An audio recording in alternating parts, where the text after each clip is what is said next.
সুপ্রভাত বন্ধুরা, কুয়াশা ভেজা সকালে তোমাদের সবাইকে শুভেচ্ছা। দুজন বেরিয়ে পড়েছি মর্নিং ওয়াকে।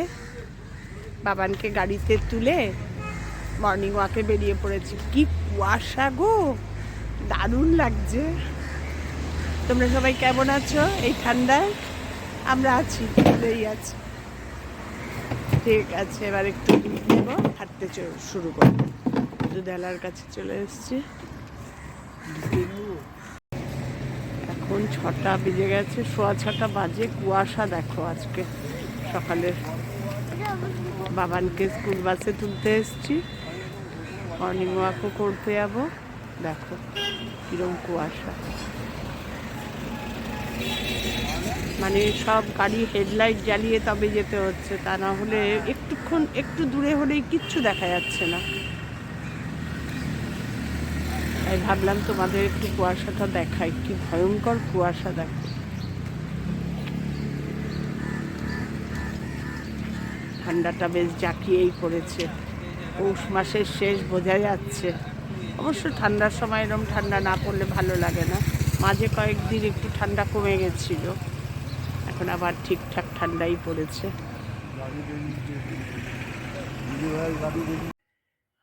পুরনো রীতি অনুযায়ী এই তো মূলো খাওয়ার দিন শেষ। পৌষ সংক্রান্তি হয়ে গেলেই আর মূলো খাওয়া যাবে না। যার জন্য আমার শাশুড়ি মা এই দুটো রান্না খুব করতেন এই পৌষ সংক্রান্তির আগে আগে। একটা হচ্ছে শোল মাছ দিয়ে মূলো দিয়ে, শোল মূলো, আর একটা হচ্ছে মূলোর টক। মূলোর টকটা তো এখন আর করি না, খাইও না। আমি খুব সুন্দর করে শিখে রেখেছি মার থেকে এই দুটো। মূলোর টকটা খাই না যেহেতু আমরা সুগারের পেশেন্ট, ওটাও দারুণ খেতে হয়। দেখি যদি পারি তোমাদের একদিন শেয়ার করবো। কারণ মূলোর টকটা কী বলো তো, আমার 2 মেয়েও ভালোবাসে না, যার জন্য ওটা করারও ইচ্ছা নেই। আর এখন যার তার হয়ে গেছে, কাকে দেব, কে খাবে, সেই জন্য আর এখন করিই না। আর আমরা দুজন যেহেতু খেতে পারবো না, আমার বাপের বাড়িরও মা বাবা নেই, মা বাবাও খুব ভালোবাসতেন, আমার ভাইও খুব ভালোবাসে এই মূলোর টকটা, কিন্তু করি না যেহেতু সুগার হয়ে যাওয়াতে। কিন্তু এই শোল মূলোটা করব এই একদিনই। যদিও আজকাল আর কেউ মানে না, পৌষ মাসেও মূলো খায়, পৌষ মাস শেষ হয়ে গেলে মাঘ মাসেও মূলো খায়। যাকগে, আমরা মানি, এখনও পুরনোপন্থী আছি তো, তাই জন্য যে শোল মূলোটা করছি। কিভাবে করছি দেখাচ্ছি। দারুণ করে খেতে লাগে, পুরো মাংসের মতো। আর শোল মাছটা কাটার কায়দা আছে, জানো তো। বড় শোল মাছ নিতে হয়, তার ছালটা ছাড়িয়ে এরকম ছোট ছোট পিস পিস করে নিতে হয়। এই হচ্ছে শোল মূলো।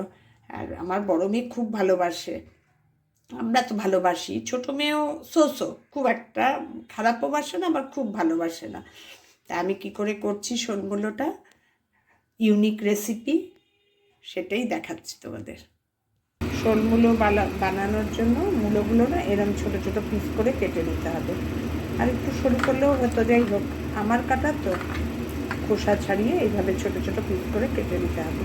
নিয়ে এবার কড়াইয়ে তেল দিয়ে দিয়েছি। তেলটা একটু পরিমাণ মতো দিতে হবে, কারণ শোল মূলো একটু মাংসের মতো হবে তো। মাছগুলো ভেজে নিচ্ছি একটু। মাছগুলো একটু ভালো করেই ভাজতে হবে।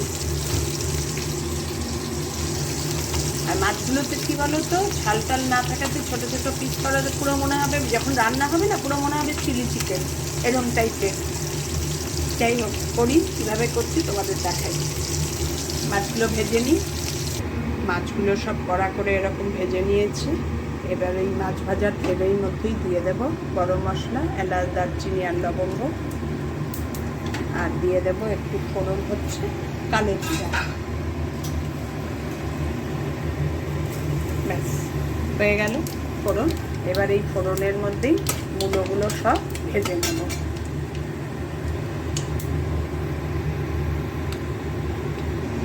মূলোগুলো দিয়ে দিই।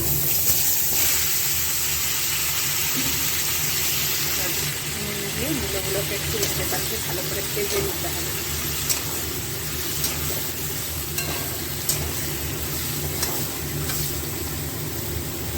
দিয়ে দেবো নুন,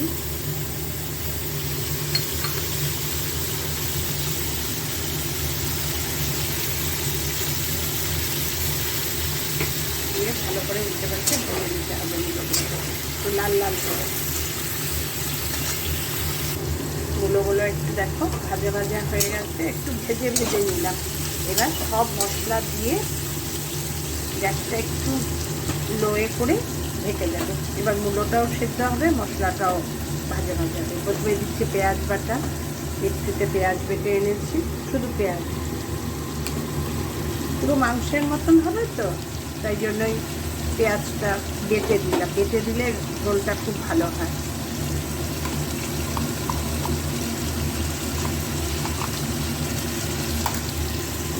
দিয়ে দেবো 1 চামচ রসুন আদা কাঁচা লঙ্কা পেস্ট, হলুদ,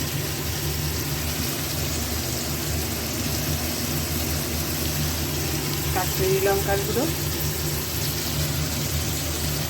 আর দিয়ে দেবো অল্প একটু ধনে জিরে গুঁড়ো। সব মশলা দেওয়া হয়ে গেছে। এবার এগুলোকে ভালো করে নাড়িয়ে চাড়িয়ে ঢেকে দেবো। ঢেকে গ্যাসটা একটু সিম আঁচে করে দেবো।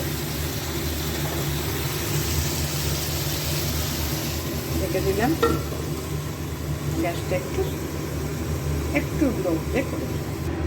মূলোটা কষানো হচ্ছে সব মশলার সঙ্গে। দেখো মূলোর জল, পেঁয়াজের জল, রসুন আদার জল ছেড়ে কি অবস্থা। এবার একটা দিয়ে দেবো টমেটো, পিস পিস করে কেটে রেখেছি, একটা দিলেই যথেষ্ট। এবার নাড়িয়ে চাড়িয়ে দেখবো মূলোটা সিদ্ধ হলো নাকি। খুব একটা ঝোল হবে না, মানে মাখো মাখো ঝোলই হবে, তাও মূলোটা সিদ্ধ এখনো বাকি আছে, আর একটু হবে। মশলাটাও আরেকটু কষবে।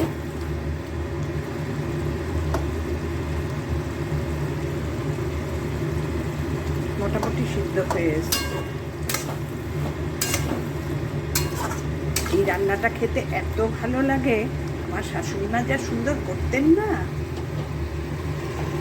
যাই হোক, আমিও সেটাই চেষ্টা করছি। ওনার মতো তো আর হবে না, আমার মতন হবে আর কি। এবার ঢেকে দিলাম, আবার কিছুক্ষণ পরে তোমাদের দেখাচ্ছি। ঢাকা খুলে দিয়েছি, এবার খুলে একটুখানি কষিয়ে নিই। তেল তেল ছেড়ে আসছে দেখো, মাঝখান দিয়ে আর একটু কষিয়ে নিয়ে তারপরে ঝোল দিয়ে দেবো। দিয়ে যেই ফুটবে মাছগুলো দিয়ে দেবো। ঝোলটাও খুব বেশি দেবো না, মাখো মাখো টাইপের হবে। মশলাটা ভাজা ভাজা হয়ে গেছে, এর থেকে বেশি আর ভাজা ভাজা হবে না, কারণ মূলো একটু জল ছাড়েই, পেঁয়াজেরও জল ছাড়ে, এর থেকে বেশি আর ভাজা ভাজা হবে না। এবার এর মধ্যে ঝোল দিয়ে দেবো।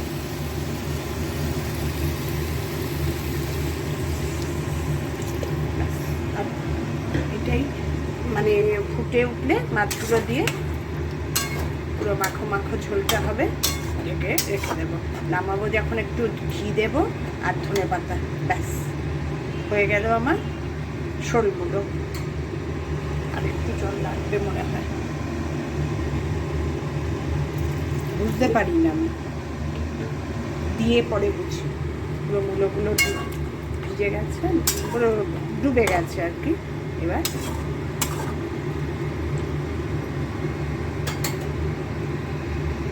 টকবক করে ফুটে উঠেছে দেখো। এবার সব মাছগুলো দিয়ে ঢেকে গ্যাসটা একটু লো করে রেখে দেবো।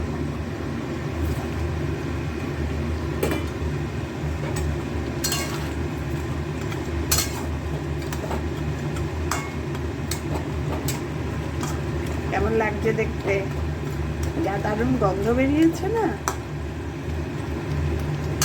আমার বর তো নিচ থেকেই বলছে দারুণ গন্ধ বের করেছ। ওর মা এত ভালো রান্না করতো, অথচ ওর কিন্তু কোনো ব্যাপার না। যেরম রান্নাই রান্না দিদি করে গেছে, কোনোদিন বলেনি খারাপ। আমিও যেরম করি কোনোদিন বলেনি খারাপ। কিন্তু আমার একটু বাতিক আছে, আমার একটু মনের মতো না হলেই আমি আর খাই না, ভালো লাগে না আমার। ঠিক আছে, এবার ঢেকে দিলাম, ঢেকে গ্যাসটা একটু সিম করে দেবো। মাছগুলো একটু ভালো করে সিদ্ধ হোক। শোল মূলোর ফাইনাল লুক দেখো। এবার উপর থেকে ঘি দিয়ে দেব। আমার কমপ্লিট শোল মূলো, অল্প একটু ঘি দেব, আর দিয়ে দেবো একটু ধনে পাতা, দিয়ে ঢেকে গ্যাসটা অফ করে দেব। স্ট্যান্ডিং টাইমে থাক কিছুক্ষণ।